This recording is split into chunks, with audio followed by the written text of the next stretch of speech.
I've had some fun with that when I pulled up out here. Harold and Bill and Kathy were outside, and I said, "Come out with your hands up," you know. So then I picked up the second mic, and I said, "Is anyone on here?" And all of a sudden, somebody said, "This is Metro." I said, "Is this St. Albans Police Department?" They said, "No, this is Metro." I said, "Sorry, I'm the new mayor-elect. I'm trying to figure some things out here." Well, it wasn't 5 minutes. I get a text from Barb said, "Stay off the radio." So, you know, like I said, before I ever got sworn in, I got my hand slapped. So, no, I tell you what, guys, we're so excited. We really and truthfully are.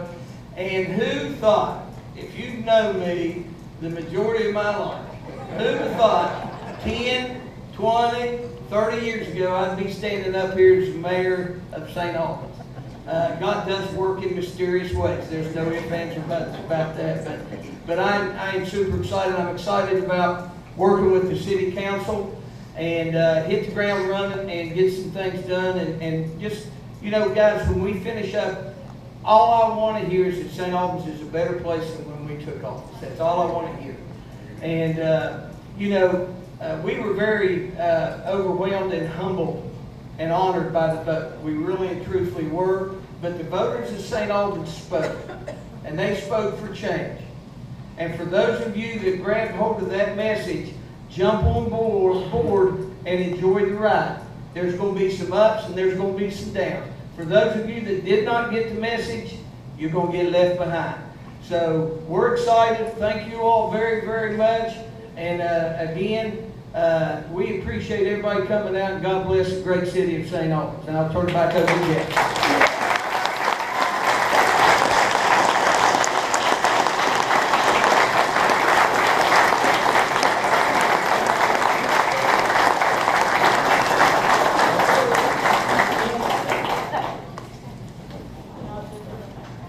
I am going to say a few words about our new mayor, and of course a friend of mine. Came here about 12 years ago, and my first interaction with Scott was him serving as a teacher in our building. He's been a behavior disorder teacher in our building for most of that time, I would say. And you know, those are our toughest kids, and they bring a lot of challenges to school. Some of those kids lack the parental support or support structures necessary to be successful. Many of them come from poverty. The best meal is the one they get at school. And Scott handles those kids, and sometimes we'll cram 10 or 12 of those tough kids in one small room with him. And that's a tough job. And I can say without question that each and every year, from August to May, those kids improve significantly because of the work he does in there.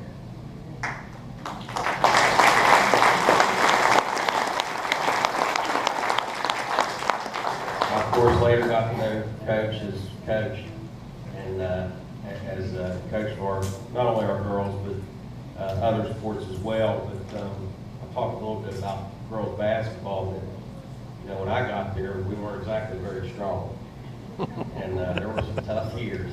And but we went from losing a lot of games to going to about 500, and we started winning more than we were losing. Next thing you know, we're competing for sectional championships, and then we're competing for regional championships. And of course, last year we made it to the state tournament. And Scott spent a lot of time, hard work, getting those girls over time to commit to something, having a high expectation and a vision there. And again, just another episode of knowing him where he took something and made it better over time. And what was even more important, not so much the wins and the losses, but I never had to worry about his girls over the years. They come to school, they behave, they go to class, they do their work. Every year when we have senior night, they start announcing their names, they get to their GPAs, and they're 4.2, 3.75, 3.9, 4.6. I always joke with Scott, so you might be the least intelligent person on the bench. It's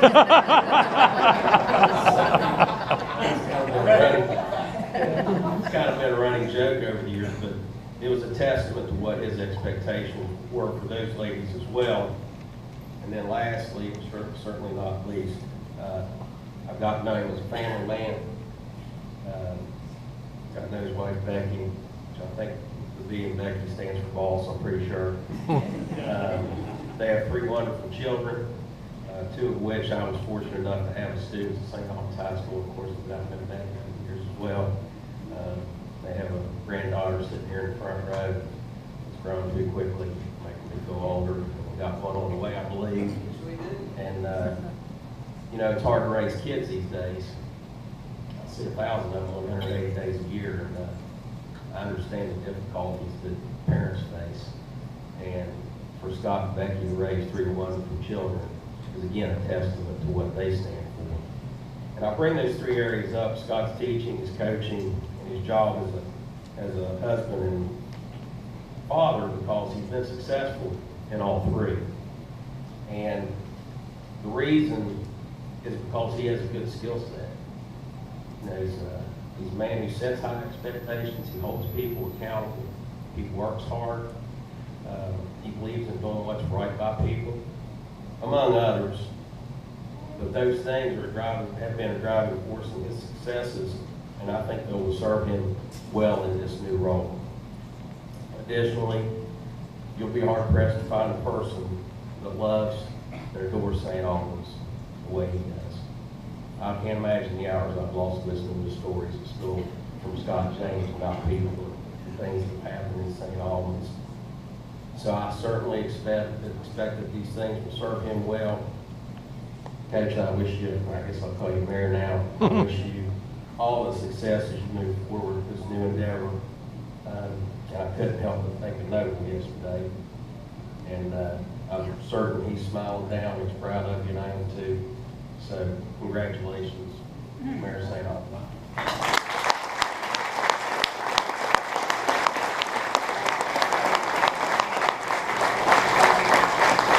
I do want to say just a couple more things. First, I want to thank Josh Hickenbottom, House of Delegates, for being here. Let's give him a hand.